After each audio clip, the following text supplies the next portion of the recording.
Okay, so today's topic is... Ted, you have a seat? Over there also has a seat, wherever you're comfortable. Okay, so today's topic is scheduling a Brit. And just in terms of scheduling, so someone said to me, Rabbi, is it okay if I come? I might need to leave after 15 minutes. So let me make it on public notice for everyone to know that no one ever dares leave my class early. No, in all seriousness, that please come for as long as you can. Every word of Torah is precious. Every word of Torah is precious. So if you come for a minute, you come for 15 minutes, you come for the full class, whatever it is, please come join in the learning. Everybody should have a one-page source sheet. Those who need, let me know. One more. We good? Should we some more than out over there? Thank you and thank you. Okay, my pleasure. Okay, you got one right over here. Okay, all the sources I have both in Hebrew and in English. Okay, so the clash of values that we have when it comes to scheduling the Brit, the time for the circumcision, the clash in values is, on one hand, we have the famous concept of Zerizin Makdimin LeMitzvot. Those who are energized, those who have alacrity, Makdimin, they go early to do a mitzvah. And this is a general term. We'll soon see that it's found actually in the Talmud, and where it's derived from the Torah itself. But the idea is that whenever you're going to be doing a mitzvah, right, then go ahead and do it. Do it as quickly as possible. Do it as early as possible. You want to, on one hand, have it in the books, know that it's done. On the other hand, it really shows the attitude that a person has towards the mitzvah, that it's not something that's incumbent upon me, even though it might be, but that's not how I'm viewing it. I'm viewing it as a privilege. I'm viewing it as a zechut, as an honor, as an opportunity. And you don't want to let the opportunity pass by. Interestingly, Rabbi Tolushkin was here a number of months ago here in Orange County, and he was speaking about the book that he wrote about the Lubavitcher Rebbe. And one of the lessons that he said, that's one of the main lessons from the book that I've tried to take to heart, and it's actually been pretty effective. Not that I've always done it, but when I have done it, I've appreciated my doing that, is as opposed to the common maxim, if you're going to do something, do it right. His maxim was, if you're going to do it now. Or do it right away. We could add just one word to the more common maxim. And very often, you want to take care of something, you think of it, and then you don't do it right away, and then it's gone. You can't even remember, what was it that I said I needed to do? And if you just do it, bang, it's done, it's taken care of. If you don't do it right away, it becomes stale. Okay. So the Gemara in Psachim discusses this concept. We have it both in Hebrew and in English. The topic here that we've been discussing is the search for chametz, the search for any leavened products in our house that we know. The Mishnah told us that we do it the night before Pesach. And you're supposed to do it right away, as soon as it gets dark. Right away, that's when you do this mitzvah. But the prohibition of eating anything chametz, anything leavened, is only later on the next day. Sometime around midday, an hour before, 2 hours before midday, but certainly well after the night that precedes. So the Gemara asks, Michte, let's see, Bein Rav Yehuda, Bein Rav Meir, according to both of those opinions, chametz ein asur el misheisha otu lamala. The chametz only becomes prohibited from 6 hours and on, from noontime and on the next day. The nivdok b'shit. Therefore, when should they do the search? At that time. The chitem, and if you want to say zrizin makdimin lamitzvot, you might want to say the concept that we've discussed. Those who are zrizin, those who are zealous, they go quickly to do a mitzvah. Nivdok mitzafra. Let them do it in the morning. Dichtiv, as it's written in the Torah, we have a Torah source. Uvayom hashmini yimol besar arlato. Right, the pasuk says on the 8th day, that is when the circumcision must take place. Vitanya, we learned in a Brit on that. Kol hayom kulo kosher lemila. The entire day, from sunrise to sunset. Even actually a little bit before sunrise. The day begins actually before sunrise. The day begins with the morning light. So even, right, from morning to night, that is kosher, one is allowed, and it's appropriate, it's a proper Brit Milah to take place. Ella, but, shezrizin makdimin lemitzvot. So even though we say by Brit Milah one has the entire day to do it, zrizin makdimin lemitzvot. Those who have this zealousness, they go quickly and do the mitzvah earlier. Shenemar, as it says, vayashkem Avraham baboker. Avraham got up early in the morning in order to do what? In order to do the Akedah. Thank you, Dov. In order to go for the binding of Yitzchak of Isaac, he got up early in the morning. That was the command that was upon him, and he got up early to do it. So therefore the question is, the search could be done from the 6th hour. You want to say early, you want to be Zrizim Akdimin, start in the morning. Why all the way back to the night before? So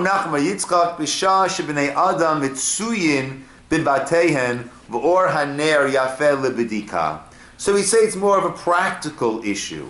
That is where people are commonly found in their house. At night they're in their house. In the morning this one's running here, that one's running there. And furthermore, or haner yafeh lebedika. The penetrating light of the candle is very effective when it comes to searching. And therefore, Rabbi Hilkok, a young scholar, the place of Denagi Abesa, Dim Mashkel Ishmate, Vati Lunuyim Mitzvah. So therefore, don't start learning right around that time, right? Because we know what happens when we learn. We get so involved we can't put it down. Before we know, hours and hours have passed, right? Well, sometimes maybe, right? So therefore, you're going to get all involved in the learning, and therefore, he should do it right away. So here we have the idea that Zrizin Makdimin LeMitzvot, right? So we should do the mitzvah as early as possible. And actually we're learning it out from Avraham and the Brit Milah, Avraham and the Akedah. So therefore it's clear, at least at this point, Avi, that, let's see, sunrise these days is about, or Alot HaShachar is 6 something, right? So we should schedule a 6 a.m. Brit, right? Because you and Sonny want to do this, right? Lickety, what do they say? Lickety split, right? As quickly as possible. However, there is another vying value here, which will give us a different start time, a different conclusion. And that is a pasuk in Mishlei, in Proverbs, where we say, Berov Am Hadrat Melech. The Hadrat Melech, the glory of the king, is Berov Am. When there is a multitude of people there, that is what gives glory to the king. Uve Efes La'om. But when there's a Efes, when there's a lack of the people, Mechitat Razon. That will be the ruin of his princedom, is how they define it over here. So we have a concept that Shlomo Melech, King Solomon, speaks about in Mishlei and Proverbs. The idea is there is a competing concept of Berov Am Hadrat Melech. The more people involved in a mitzvah, the more people assembled at a mitzvah, the more glory we are giving to the king of the universe, to God, right? And it might very well be that if we schedule the Brit for 5:30 in the morning, right, we might just not have such a resounding crowd.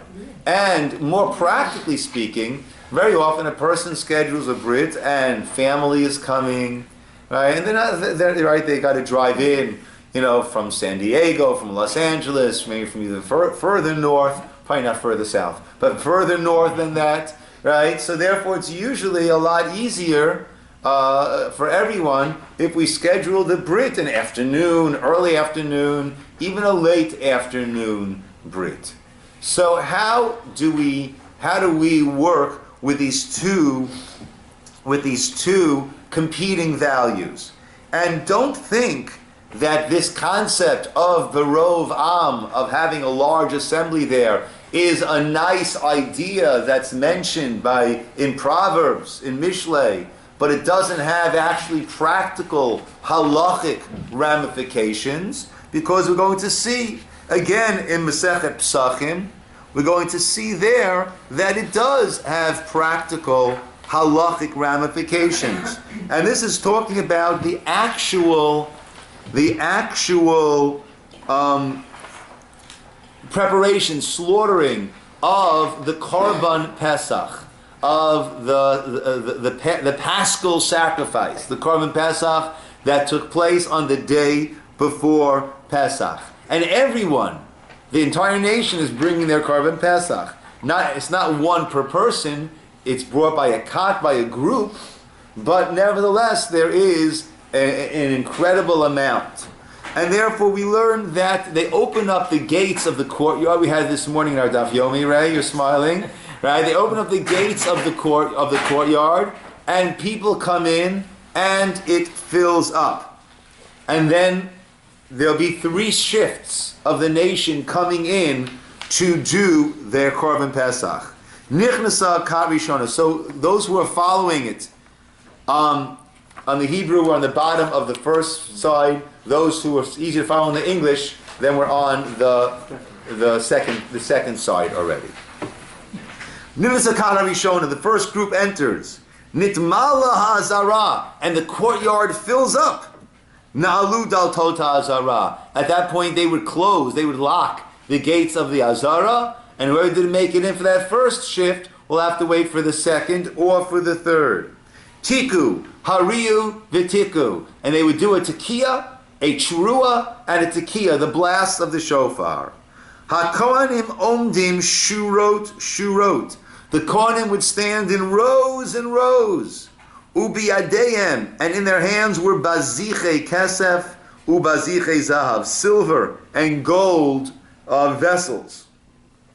Shur shekula kesef, shur shekula zahav, zahav. Some rows were all silver, other rows were all gold. It was done in a very uniform, organized, and therefore very dignified manner. Lo yimu ravin. They wouldn't mix it up, right? Like that again. It had this certain dignity to it. V'lo yilu bazichin shulayim. Now these vessels that are going to be holding the blood on its way, being passed to the altar, there was no bottom. It was like a cone-shaped vessel. There was no flat bottom. Why is that? Shema yanichum. Because otherwise someone might put it down, and in the rush there, that one will get forgotten, will not be sent to the altar, v'yikareish hadam, and the blood could coagulate and thereby render it no longer able to be sprinkled onto the altar. Shachat Yisroel. The Yisroel would do the shchita. V'kibel haKohen. He would do the slaughtering, and the collecting of the blood, that would be done by the Kohen, by one of the Kohanim, by one of the priests. And the Gemara learns out that we see that the mitzvah, the insistence of Kohen involvement is only mikabala ve'elach, from that point and on. The shechita can be done even by a non-Kohen. But no lechavero, and he passes it to his friend. V'chavero lechavero, and they pass it one to another on all of these rows. Umekabel tamalei umachzir tarekan. Right? And as I'm passing, I'm a Kohen. As I'm taking the full cup and passing it there, I'm getting the empty cup on its way back from the altar and passing it there. So I've got this whole system, right, of taking a full cup, empty cup, full cup, empty cup. That way the cups that are full on the way to the altar, empty cups on the way back to the area where the shechita is taking place, so that, and they too will be filled with the dam, with the blood. Kohen HaKarov Eitzel Mizbeach, the Kohen who was closest to the altar, Zorko Zrika Achat, he would do the sprinkling of one sprinkling Keneged HaYesod towards the Yesod. That's the foundation of the Mizbeach, of the altar. Then you pass the cup back, and that's how it would be done. Yatz the Kat Rishon, the first group would leave, and the other group would come in. That's the Mishnah. On the top of the next page, and the second English paragraph beneath that, is the Gemara. The Gemara says, V'kibel HaKohen. The Mishnah specified an Israelite, a non-Kohen, does the slaughtering, and a Kohen, he's the one who collects the blood in the vessel and then passes it on. So there are four stages to the service. There is the shechita, that can be done by a non-Kohen. There is receiving the blood, passing the blood, sprinkling the blood. For those last three, collecting, passing, sprinkling, is done by a Kohen. Hakamashal comes to teach us, Mikabala ve'elach mitzvat kahuna. From the time that it's collected and onward, that is a mitzvah, that is the responsibility, must be performed by the Kohanim. Notno l'chaveiro. Now, interesting.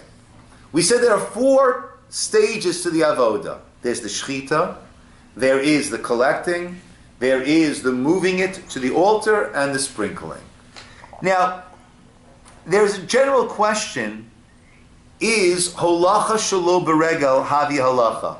Must the person actually, in general, must the person holacha, must he walk it over to the altar? Or can he simply pass it over? Is the holacha, is there a demand that he actually walk it? Or is passing it, is that considered this third aspect of the avoda on its way to the altar? That's an existing question, and the Gemara wants to say, hey, from our Mishnah, we can answer that. What's happening in the Mishnah? Are they walking it or are they passing it? Passing. Right? They're simply passing it. Shmat mina. The Gemara says, right, can we derive from here, holacha shelo beregel havi holacha, that transporting something not by foot, but simply by moving it across one's body to pass it over, havi holacha, right? That is considered holacha. The Gemara says, no, you can't prove it from here. Why not? And remember, whenever you want to make a proof, it's got to be ironclad proof. There's no other way of understanding it. Otherwise, you might be right, you might be wrong, but there is no proof. The Gemara says, Dilma, hu nayad porta. Maybe, what does he do? He moves a little bit. Right? So part of my move, it's... Right, I got a little shuffle action going on it. Maybe. Right? That's not clearly disproven by the Mishnah. So therefore you have no proof that that's not happening. The Gemara says, okay, if that's the case, so what is it coming to teach me? Right? Why then is it relevant how they're doing it if it's not going to teach me some halacha? The Gemara says, no, I'll tell you what it's coming to teach me. Al-Kamash Malan is coming to teach us Berov Am Hadrat Melech. There is a value here in having all of these Kohanim, rows and rows and rows and rows of Kohanim, right? Regardless, putting aside the issue of holacha, transport, does it have to be by foot? Does it not need to be by foot? Can I standing? Right? Putting all that aside, what's the value that it is teaching me? Berov Am Hadrat Melech. Right? With a multitude of people, there is more honor, there is more dignity, there is greater respect that is given to the king. Therefore, you want to have a large assembly, we want to have much involvement. So therefore, we see in the Talmud itself, both of them happen to be Masechet Psachim, we see we have these competing values. On one hand, reason makdimin lemitzvot, right? I shouldn't say competing. We have these two values. One of them is do it as early as possible with alacrity and show your love, show your excitement for it. You know, someone shows up, 2.5 hours late to their wedding, right? It doesn't give the best message. right? Not to the prospective spouse, not to the prospective spouse's parents, right? And to the guests assembled, right? If something is dear to you, something is exciting, something is beloved, then you do it, and you do it, right away when you can. You don't push it off. Another value that we have is Barov Am Hadras Melech. The more people involved, the more honor is being given to the king. Now, in the case of a scheduling the Brit Milah, you have more people. You have people coming in later. You've got Barov Am saying make it later. You have Zeriz and Makdimin saying to make it earlier. So far we have these two values. But when the two clash, when they're competing with one another, which one is the more important value? I'd say it depends on the availability of the moil. Well, availability of the moil is neither Barov Am or Zrizin. That's practically speaking, right? You know, you need the person to do it. But if the moil is available, so then we have the question: at what point do we schedule him? Yes. If Brit Milah not done at night. It can't be done at night. It cannot be. Biyom Hashmini Yimol Pasar Lato. Biyom on the eighth day. Yom is day. Shmini eighth day. No. But here it means Yom. It means Yom. Yeah. The Gemara learns out a list of things that the mitzvah is only Biyom, only by day. The Brit Milah cannot be done at night. Well, cannot. Yeah. It's not a Brit Milah that's done at night. Even where there's some kind of pressing situation? To the best of my knowledge, it will be, doing it at night would be a medical procedure. It would not be there's a covenant that the Brit is all about. It's a covenant, right? And that, in order for the covenant, it needs to be done properly. If it's done day 7, right, it's a medical procedure that was done. It's not a Brit Milah. If it's done at night, right, it's a medical procedure. It's not a Brit Milah, which I believe would necessitate Hataf Adam Brit, right, another ceremony, which would be the covenant, the Brit aspect of the Milah. But the Gemara lets it. Yes, Chayef. Yeah, I was just going to say that, like in Shul on Shabbos, we have more people davening. And those people who are sort of elevated, they elevate the rest of the people.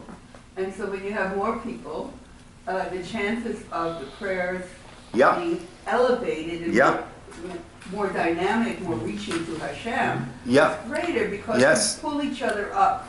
Yes, and that's another example where you could do it. Zriz and Makdim, you could daven earlier. Right? We have an earlier minyan. Or you could daven Barov Am Hadrat Melech, right? With more people there. That's another example.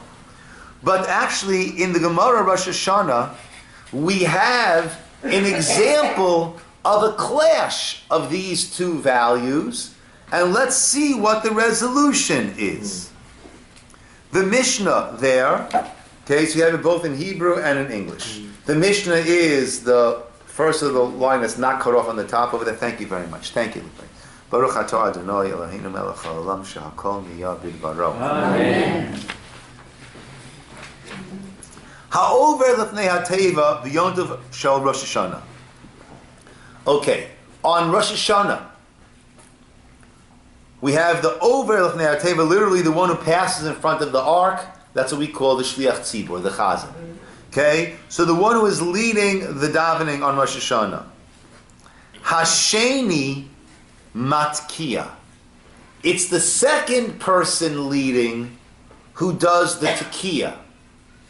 Shofar blowing is done not as part of shacharit, but as part of musaf. The first davener, the first leader leads us for shacharit, the morning prayers, and the second one leads us for musaf, the additional prayers.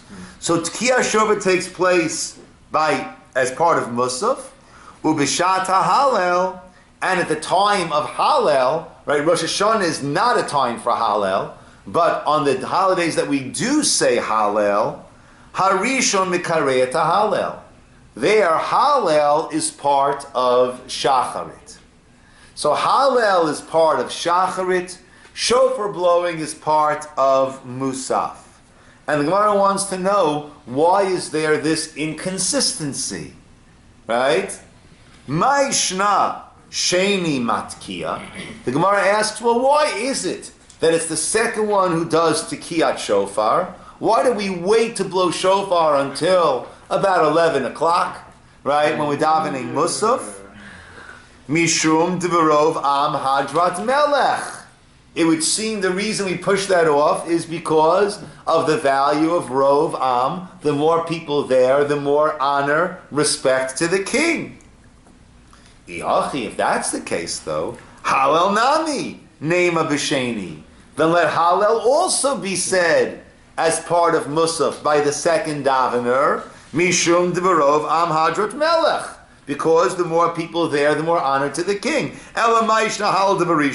So therefore, rather than why is Hallel being said earlier, why is Hallel being said as part of Shacharitz? Mishum Zrizin Makdim Mitzvot. Because of the other value, namely Zrizin Makdim Mitzvot. Those with alacrity, those with this energy, with this drive, with this inspiration, they do the mitzvahs early as possible. Tekiyanami. Navid Berishon. Mishun is reason Makdim mitzvot. If that's the case, then shofar also should be done early. Right? You snooze, you lose. Right? We're not going to push it off because of the latecomers. So either we should say Rov Am, more people, and have Hallel and shofar later, or say Zrizim Makdimin and have shofar and Hallel earlier. Rav Yochanan explains, Bishat Gezeirat Hamalchut Shanu. This was during the time of a rule by the government, by the non-Jewish government, of course, that prohibited us from assembling and blowing the shofar. And they would send guards to make sure that we weren't assembling and blowing the shofar. After a while, they would get bored and leave. And therefore, around Musaf time, that when the guards had gone, that's when we would blow the shofar. So according to this Gemara, which is the overriding value? Doing things first and early. Zrizin Makdimin, right? Alacrity, doing things right away, right? And that's why Hallel is done first. And really, shofar should be done right away in the morning also, except there was a time of decrees, right? Tosfot asks, well, if that's the case, then nowadays we don't have the decrees anymore, so why don't we bring it back and do it early? And Tosfot says we're always afraid, perhaps we're always afraid that the decrees might be reinstated. Then he brings from the Yerushalmi that there's a different explanation, that it wasn't necessarily a particular decree, but in general, if they see us gathering together and blowing horns, it sounds like we're getting ready for, it's a battle cry, right? But if they see that we're there, we're shuckling, we take out a Torah, we read from the Torah, we shuckle again, and then we blow the horns, they understand that this is not a war battle cry assembly. This is part of the wake-up call. Yeah, part of the things that the Jews do as their service. So there are those that say that we see clearly from here that the overriding value is Zrizim Makdim, and is alacrity, is doing it early. But as the son is going to say, oh, why did I tell Avi to go? I don't have the Brit at 5 o'clock, or at 5:30, or at 6, or at 6:30.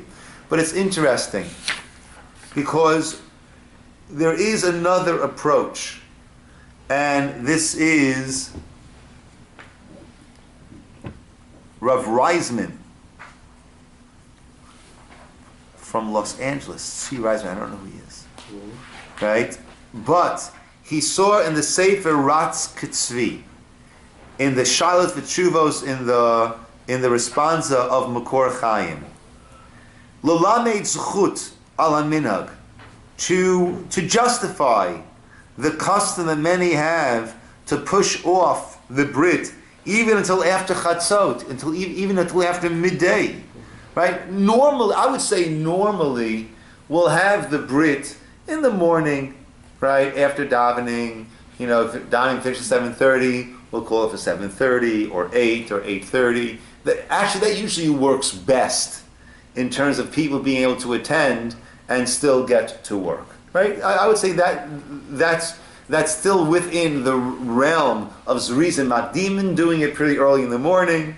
Right? He also brought down, I saw that someone once asked the Chazon Ish, right? And he said, do it at 7 or 8 o'clock, whatever it was, right? Without explaining why, right?